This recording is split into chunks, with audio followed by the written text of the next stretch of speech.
Hello, and welcome to the Reach or Miss Show, the podcast for the customer-focused entrepreneur, where Hayut Yogev speaks with entrepreneurs for entrepreneurs about reaching or missing the critical point of approaching the right customer with the right message at the right time and place.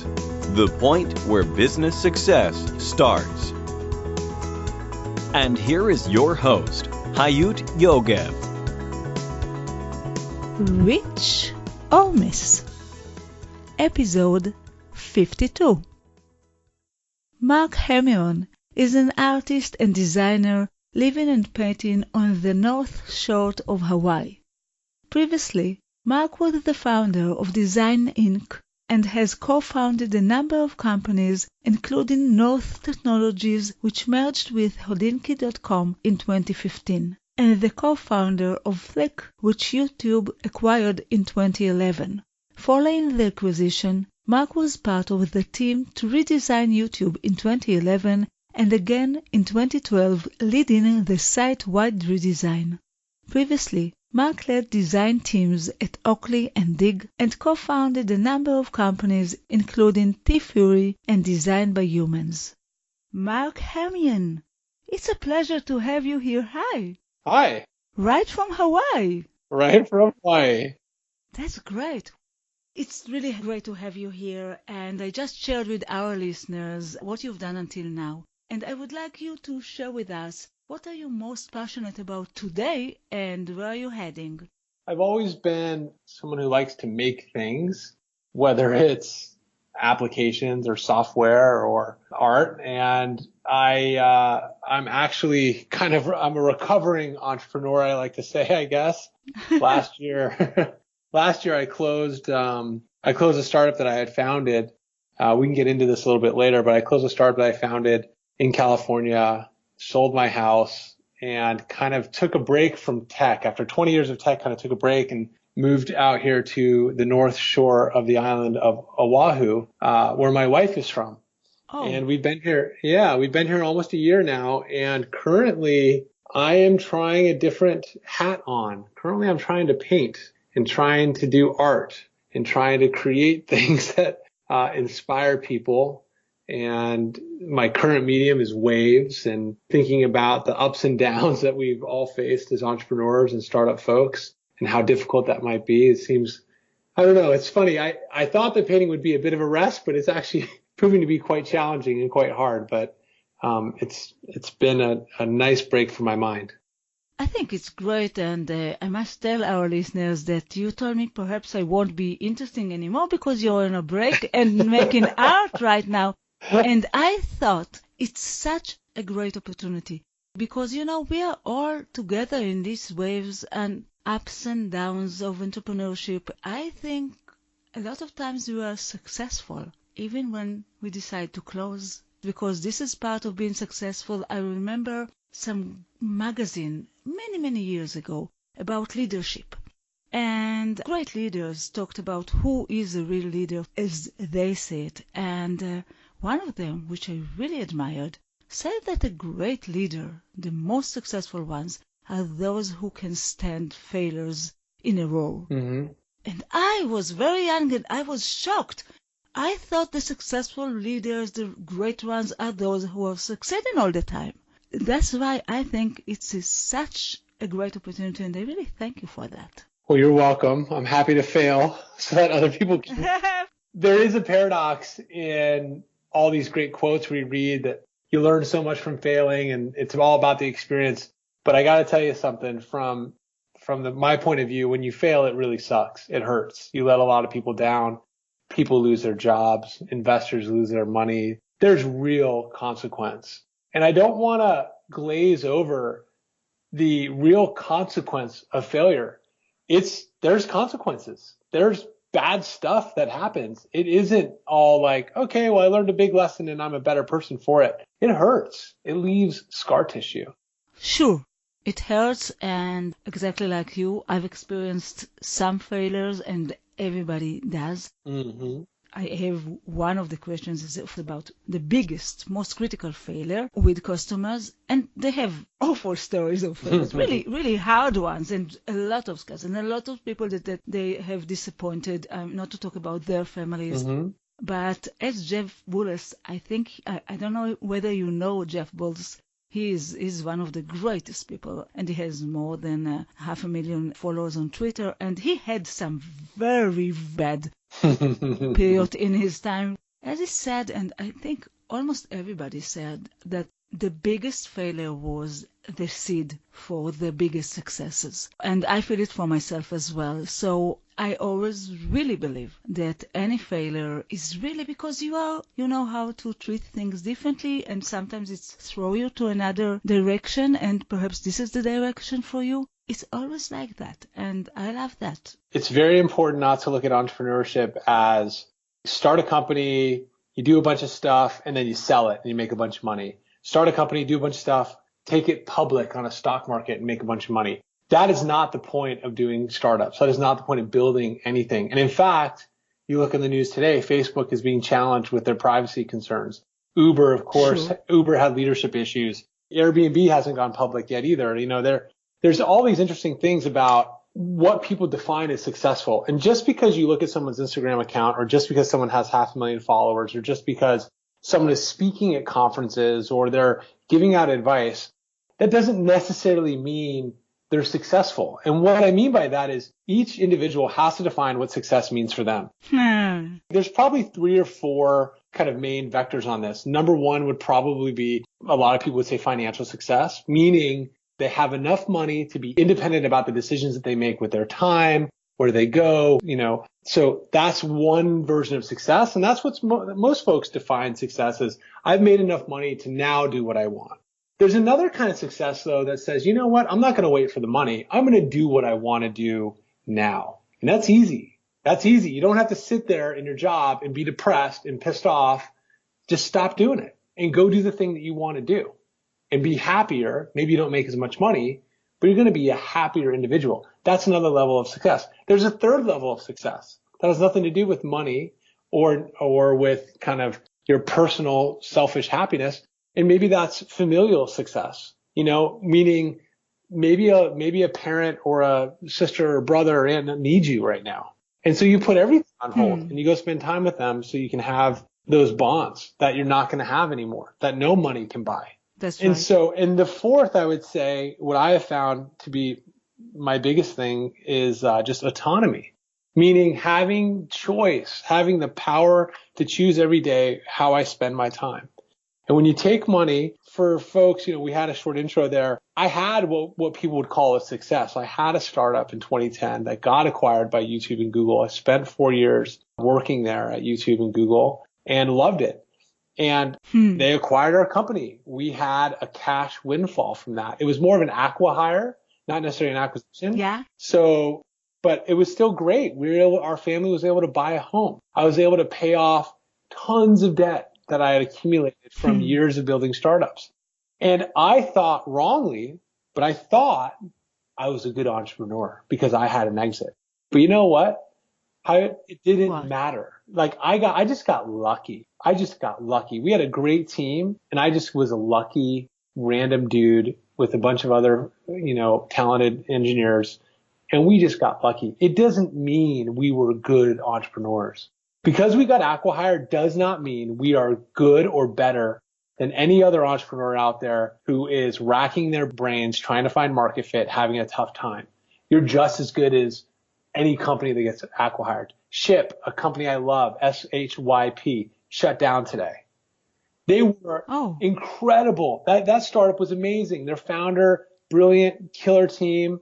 I used it once. It was like magic. I hit a button. A guy shows up at my house, grabbed the thing I wanted to ship off the table, put it in a bag, and it was gone. It was so cool. And that story is repeated every day. Thousands of brilliant, smart folks, you know, don't hit financial success. So we have to change the discussion on what success really means. And we have to kind of, I don't know, force people to ask the question to themselves, what is most important to you? What are you trying to get out of this thing? If you're building a company, like, what is the reason really? Why? You know what I mean? Are you trying to make money? You want to get famous? You want people to tell you that you're important? You want to find meaning? Like, what is it? Because you got to figure that out for yourself. Because if you don't, you're just going to be wasting your time, and you're going to be wasting your investors' time and everybody else. The pure ones are the ones who find a problem that resonates deep in their heart that they really care about solving. They don't care about speaking engagements. They don't care about, how many likes and retweets they get. They just don't give a shit. They just want to solve this problem because they care so deeply about it. And I got to tell you, when you look at Larry and Sergey, and jump in, sorry, I'm like getting all excited here. When Larry and Sergey built Google, they were at Stanford. They were PhD candidates. They loved the problem. They didn't want to build a company. They just wanted to figure out how to find stuff on the web. And the most successful companies start like this. That's right. I think, first of all, I loved the way you describe success. And also this story that you're telling, I love it. And I want to tell you, first of all, for me, success is being happy. Mm-hmm. I've been in marketing 32 years. Most of them I was senior executive and I didn't have my company. I never planned to. And I say that for 32 years, I enjoy so much what I'm doing because I love this magic of marketing. And I do agree with you that success is on everything. It's the way you define it for yourself. And let me just add, before people turn off the podcast, I know it's really cliche to say that, right? People say that all the time. Well, it's it's happiness but take it from somebody who's done, I think, 7 or 8 startups at this point. And I'll tell you, if your motivation is purely money, even if you win, even if you get the money you want, you sell your company, you get $100 million in the bank, you're going to be miserable. You're going to be pissed off and miserable because you weren't doing it for the right reasons, and you're going to lose everyone around you. And, shake your head and be like, yeah, whatever, I'll be pretty happy with $100 million. But I tell you, I know folks who have this kind of money. They're not happier. They're just not. They're not happier. That's what I saw. They're kind of punks. They're kind of mean-spirited folks. No, there are people. I think there are people that have this amount of money and they are very, very happy. But not only because of the money, but also because of the money. And there are people that don't have any of that and they are very happy. And I think that's what I found during my years in other people's companies. Mm-hmm. What I found out that those who has money are not happier than those who doesn't, and that's help you, that's release you. But money is an important part of our lives because that's the only way to live. Yeah, you need it. Yeah, we have and it's okay. When I was up to my ears in debt too, by the way, I used to hate. I'd listen to these podcasts and I'd listen to some guy or gal who's made it, and they say shit like, oh, well, money doesn't matter. I'm like, yeah, easy for you to say. I can't even pay my bills. I can't even put gas in my car. So for those who are listening who are struggling on that financial, I get it. You can't think straight if you're in debt up to your ears and if you can't pay your bills. It is the most stressful, terrible thing. And if you're going through that, my heart goes out to you. I've totally been there. I had a point where we moved up. I did design for a company called Digg, digg.com in San Francisco in 2008 or so. And we had nothing. I moved up there with 3 kids. I was the only employee with kids, I think. I was married with 3 kids, young kids. And we rented the crappiest house, and the heat didn't work. And we would all sleep in the same bed at night. Wow. And I'd go to fill up gas in the morning. I didn't know if I'd have enough money to make it into work because we were just paycheck to paycheck, But working at Digg, I met some friends who were engineers, and we started working on our little startup at night, and that's what led to YouTube and Google. So had I never made that sacrifice to move my family up to San Francisco and, not have just kind of, I don't know, it was a huge sacrifice. San Francisco is very expensive. But had I never done that, I would have never landed at YouTube and Google. And I would have never, I don't know, I wouldn't be here right now, I'll tell you that. That's right. That's right. I think our journey has so much beauty in being our journey. And it's okay to go for the things that you believe in. And I want to ask you, so what are you passionate about today? Because I really think it's all about being passionate about what you are doing in each part. And what are you passionate about today? today I'm passionate about figuring out how to make a living by selling art and paintings. And I look at it the same way as I do a startup or any other problem. I think in my mind, well, if I just put the effort in, then there's like a mathematical formula.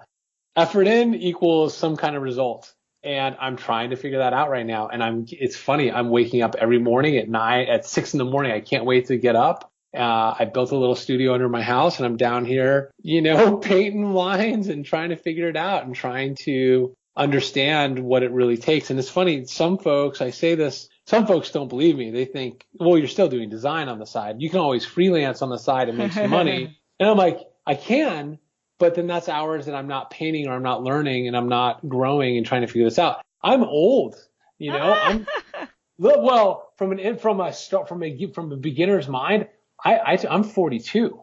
I'm 42 and you're 42 and you are old. No. In the sense of starting a new career, I have 20 years in design and tech, 20 years. If I met a 42-year-old right now and they said, I'm going to go be a product designer, I'd be like, okay, good luck. You have a lot to learn. You can do it, but it's going to suck for a while. You're a beginner. You're an amateur. And it's fun, but it's also really hard to ask people for help and to not know anything. And for example, I'll give you a really, really lame example. I saw this artist on Instagram and I really liked their stuff and what they were doing. And I asked him a question. I said, what kind of paint are you using? It's so beautiful. The color's so vibrant. And he got so mad, so offended. He DM'd, he has like 500,000 followers. And he writes on his Instagram story, oh, look at this ridiculous question I got. And it was my question. It said, what kind of paint do you use? He goes, what kind of idiot would ask such a stupid question? And how dare you ask about my craft and how I do things? And so I guess in the painting world, you don't ask those questions. You don't ask about. Well, I tell you, it really it made me feel bad. It hurt my feelings. Sure. It made me feel like I did something wrong.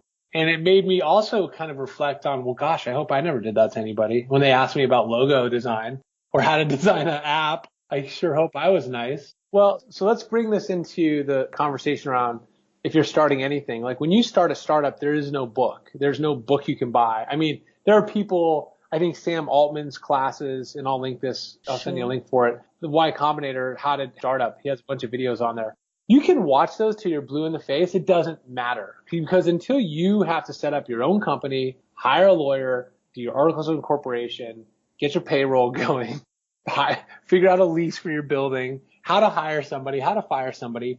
You can read, like let's talk about firing somebody. You can read everything online that you want, but there is nothing that's going to prepare you from sitting in a room across from somebody when you have to let them go. It's heartbreaking. That's right. That's right. However, there is a lot of things you can study. And today, what's happening with studying, I love to study. Okay, I'm studying all my life. And this opportunity to study from so many clever people that made it in their field or succeed in something and sharing their success and their failures as well. This is a gift, and I think there is so much you can learn. As I said, this is our journey or life. Yeah. Now I want to ask you, let's talk a bit about your success. Is there something that you really feel that was and is a success? You know, no one can take your successes, like no one will take your failures. This is yours, both. Let's talk about the feeling of success. We'll go back to the failure, I promise you, but what do you consider as your biggest success in this entrepreneurial journey? It's a great question. I would say what I'm most known for, I guess, is doing in 2012, YouTube underwent a pretty radical evolution. Google in general did. Google went through this kind of design renaissance. Now everyone takes for granted material design and we have the Pixel phone and Google. I think people would agree with me and say, yeah, Google has some good design. In 2011 and 2012, no one would say that. In fact, when our company got acquired by YouTube, people were shocked that I was going there. I had made a bit of a reputation as a designer, and some folks were like, oh my gosh, you're just gonna, are you okay with going to Google? Are you gonna starve there? This gentleman, Doug Bowman, had written this blog post called The 52 Shades of Blue, and he talked about how he was forced to test 52 different blue colors on blue links on Google search, and how it just drove him crazy as a designer. As he's like, why don't they just trust me? Let me pick it. But once you're inside Google and you start learning about the scale where, yeah, the shade of blue matters and it could be the difference in millions of dollars in revenue. So when I would say the thing I'm most proud of, I guess, even in my career, is just being at YouTube at a time when we got to redesign all of YouTube. We got to launch an iOS app and an Android app, and we got to redo all of YouTube TV that people see on their Xbox and PlayStation and Apple TVs. So it was really a renaissance for YouTube. We weren't a very big design team. We weren't even a big engineering team, really. The company has since gotten much bigger. Sure. But at the time, it was such a wonderful, nimble, creative place. Everyone was doing a lot, working on a lot of different aspects of the product.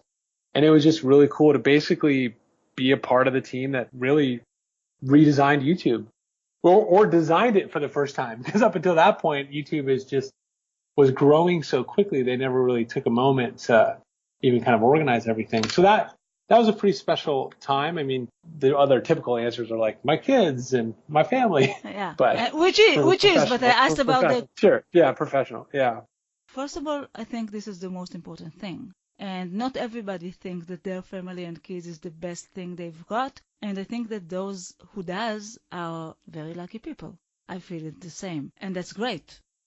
It's the most important thing, because otherwise you find yourself alone at the end of the journey. Yeah, sure. But in terms of the entrepreneurial journey, before you were acquired by Google and YouTube, what the company was doing? The name of the company was called Fflick, and we basically would look at everything you said on Twitter.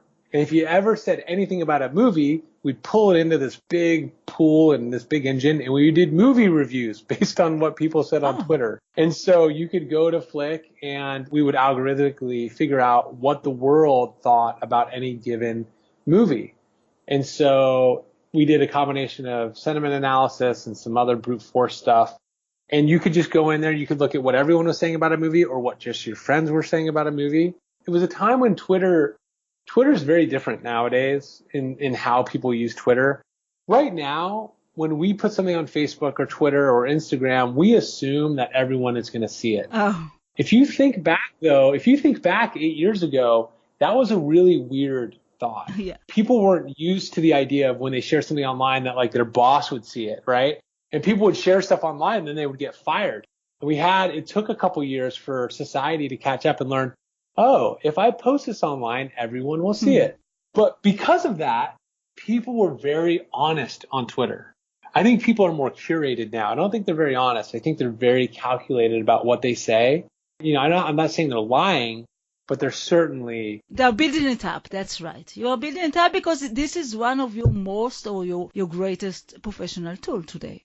So you're building it up. You won't lie. You will be very honest, but you will choose what you want to be honest about. That's right. That's totally right. You know, if someone is talking about Black Lives Matter or gun control or women's rights or any of these topics that are very important to talk about, there's some folks that really are very passionate about that and say a lot. And then I have other folks I'm like, you're not saying anything. Interesting. I wonder why. And it's complicated, you know, maybe they have a policy at work that they don't want to, I don't know. So we couldn't have built what we built today because people just aren't as honest and we wouldn't get good data. So, you know, there's no way to build a tool like that nowadays because I don't think people are just as forthcoming. They're just not.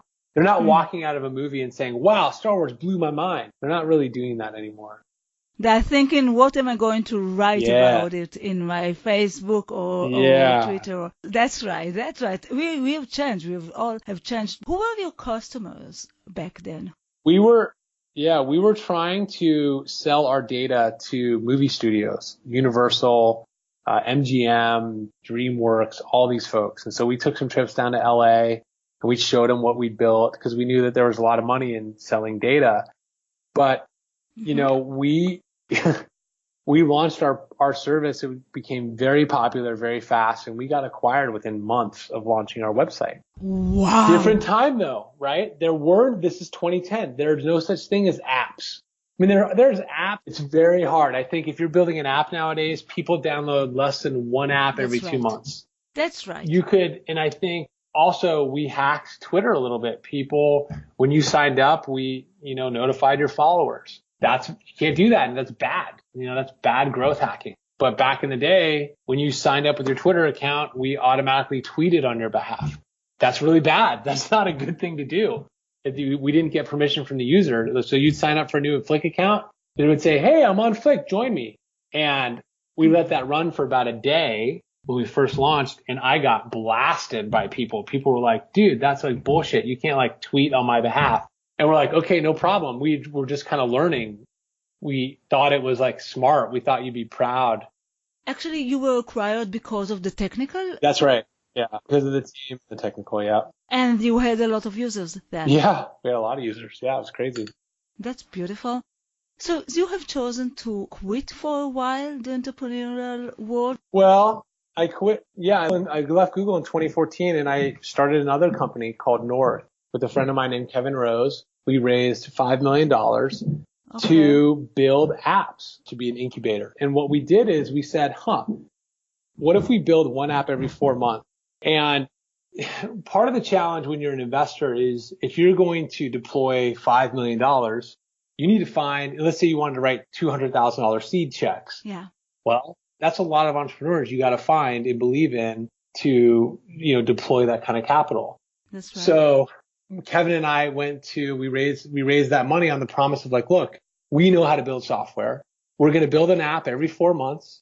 And when one of them takes off, we're going to take all the rest of the money and pour it in there. Sure. And we're just going to experiment. One app every 4 months. Go, go, go. And we hit kind of gold on the second app. Oh. Yeah. We made an app called Watchville, which is about luxury watches.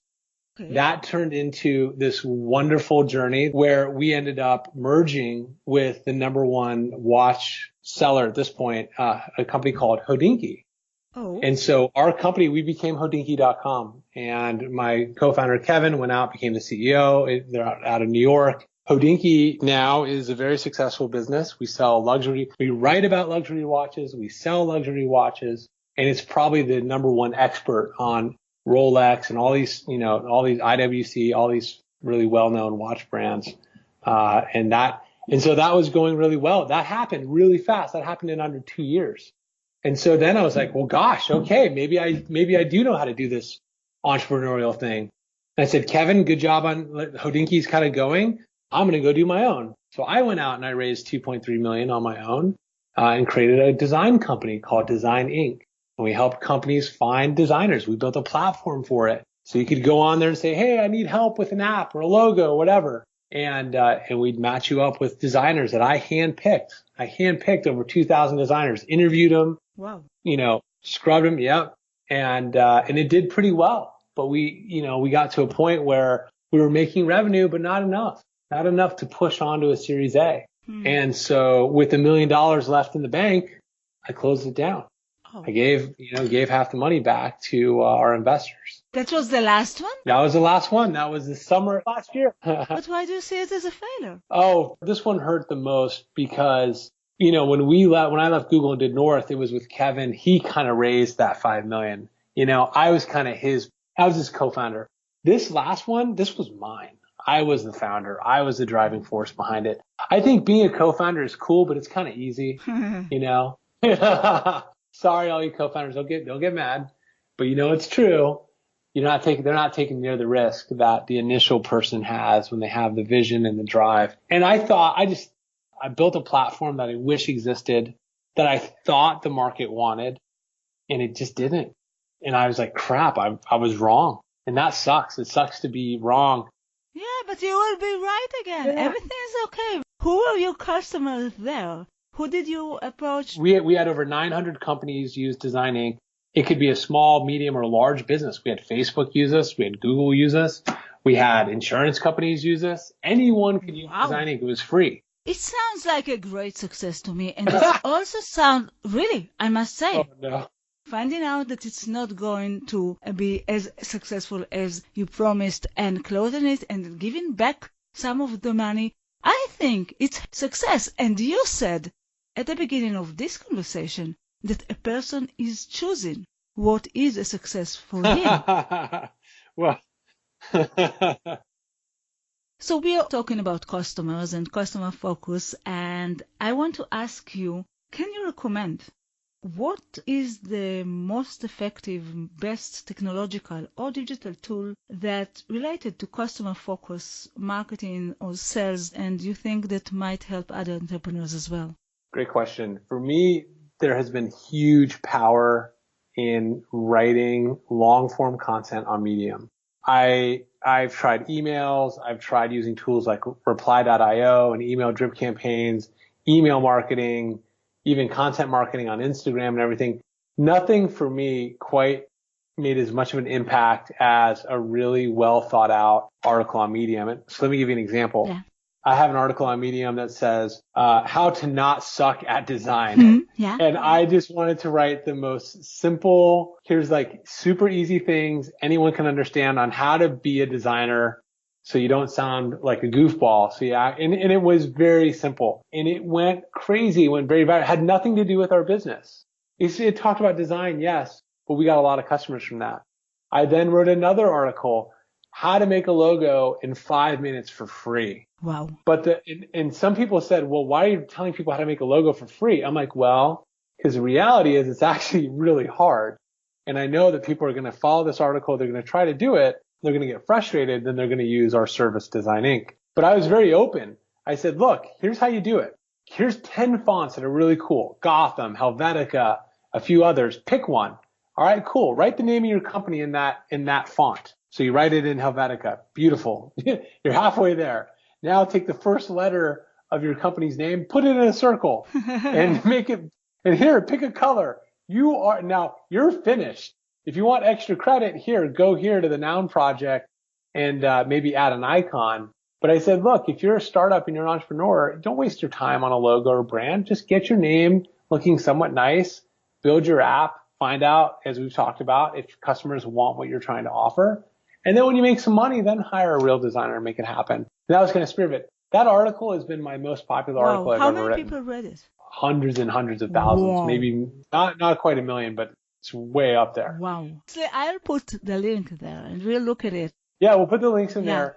But I'll tell you, they're hard. I mean, each article took me like 7 to 12 to 15 hours to write and rewrite and really get the content in a way that's engaging and smart.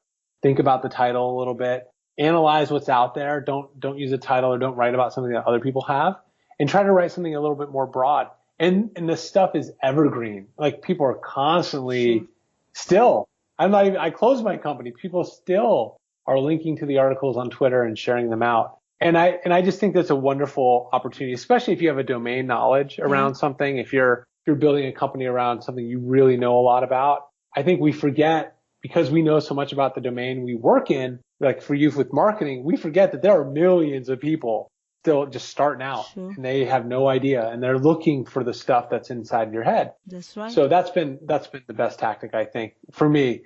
And I will say the second tactic that's actually worked surprisingly well is just hitting people up on text. So when I launched my company and we'd have something new, I would just text people that I've known over the years.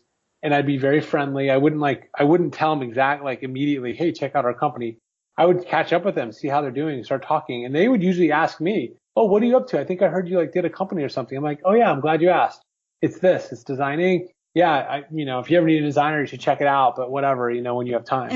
And when you did that, did you use messages or did you use email? What did you use for that? All the above. No, I literally was just texting people on my phone. Yeah, I used messages. But I connected it to my computer so I could type faster. But I use Facebook Messenger, I use Instagram, I use WhatsApp. It's because I have friends, and I use Twitter DM because I have friends across all these different platforms. And I just kind of kept a list, and I would talk to thousands of people this way. Not hundreds, thousands of people. Wow. Because I'm more of a soft sell kind of guy. Like, I'm not going to force you to try something that I'm doing. It's the only way to try. And then I, of course, I think a good tip, people already know this, I guess, is if you want someone to help you, ask them for help. People love giving help. That's right. So I always try to think of a question I can ask that maybe they can help me with personally. And that's really a powerful tool. Sounds great. Yeah. And I want to ask you, when you look at your successes, What was the one factor that really affected you most on these successful parts of your career? What is your key success factor? Showing up every single day and being very, very consistent with your work schedule. Not taking a month off or two. I mean, definitely take breaks and make sure you're healthy and you're mentally sharp, but literally day after day after day. So you build a momentum and a habit in the work that you do, so that you're constantly every day chipping away at this long-term goal of building a company or, whatever thing you're trying to accomplish. It just takes a lot of time. And so I found for me, when I have a schedule and I stick to it and I'm up I'm putting in consistent days, and those days turns into weeks, those weeks turn into months, those months turn into years. It adds up really fast. I mean, if you take a couple months off a year, you're going to be within 3 years, you're 6 months behind. Yeah, that's right. And it's not like you're going to take 2 months off. I mean, most people don't do that, but it's really easy to take a Thursday to a Sunday and not work as much. And it's really easy. Now, and I'm also, by the way, not advocating for these 15, 20-hour work days. I don't think that's good either. I'm a real big fan of just 8 to 10 hours a day and just not stopping and just showing up and getting something done each day. Being committed, I think that's what you're talking about. Being committed and being obliged to that. And that's where it comes from. I love that. Yeah. And my final question. Go ahead. Final question. Let's hit it. Let's hear it. I'm excited. My final question, and I already spoiled. I already know there is a great answer to that. My final question is our mountain question. And since I feel that it's all experience with customers and finding the right way to approach them, it's like climbing a mountain. It takes time. Then you have the peak. Then there is, and also entrepreneurship is like that, I believe. But I want to ask you, did you ever climb a physical mountain or wish to climb, or do you wish to climb or have any relationships with mountains in your past or future? I would like you to share it with us. We talked about this a little bit, and yes, I'm a climber. I've climbed my whole life. My wife and I, before we had kids, climbed all around California, Nevada, and Utah. Wow. And now we have the pleasure of taking our kids up. And very recently, it's funny, I'm good friends with a gentleman named Daniel Burka. Daniel's a designer, pretty well known in the design world. And recently, Daniel and I did this wonderful full day multi-pitch climb in California. It took all day. It was about eight pitches. A pitch of rope is one length of climbing rope, basically. So okay. I don't know what it is in meters, but in feet, it's like 150 feet or so. So we did about this 900,000 foot climb up this granite wall. And it was just the coolest, it's just so great. And it's slow going. And, but yeah, that's what we did. It's super fun. And and now we give our kids the gift of that. And it's been interesting watching them overcome their fear, learn how to tie knots, learn about the climbing equipment, the shoes, the helmets, what to do, all the commands, the verbal commands. There's quite a bit of communication involved.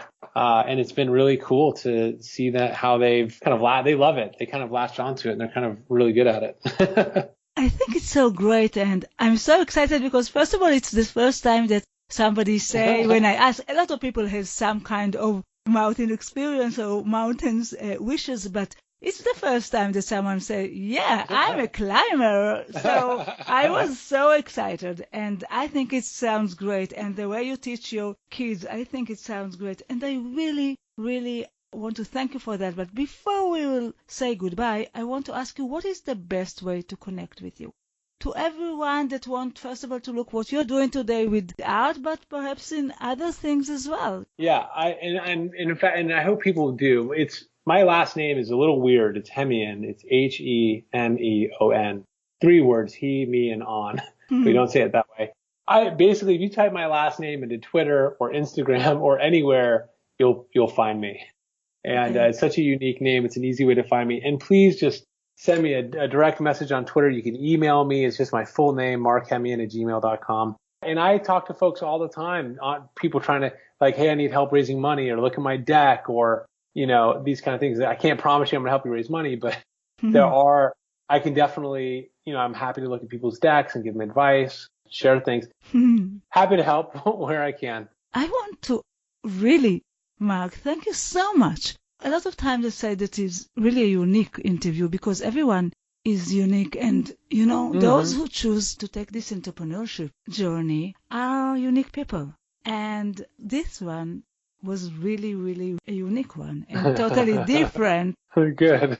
For everyone listening, I will say being an entrepreneur is so, so, so, so hard. And just know that, like, if you're depressed and you feel like crap, that's totally normal. And that's okay. You'll feel better on another day when things are going okay. And you just enjoy it. It's just not easy. It's not for everybody. That's for sure. It's like climbing, I guess. However, I really want to thank you. Thank you for being here. Thank you for coming to my show. Sure. And I'm sure we're going to have another interview a few months or years from now, talking about your next success. So I'm waiting for that one. Okay, good. Me too. Okay, good. Thank you so much. Bye-bye. Take it easy. Thank you. Bye. And for you, our listeners, until the next time, it all goes down to this. You either reach or miss. Keep reaching your goals and vision. Bye. Thank you for listening to the Reach or Miss Show, the podcast for the customer-focused entrepreneur. You can find all the information, links, and resources that was mentioned at the show in our website, reachormiss.com. See you next week.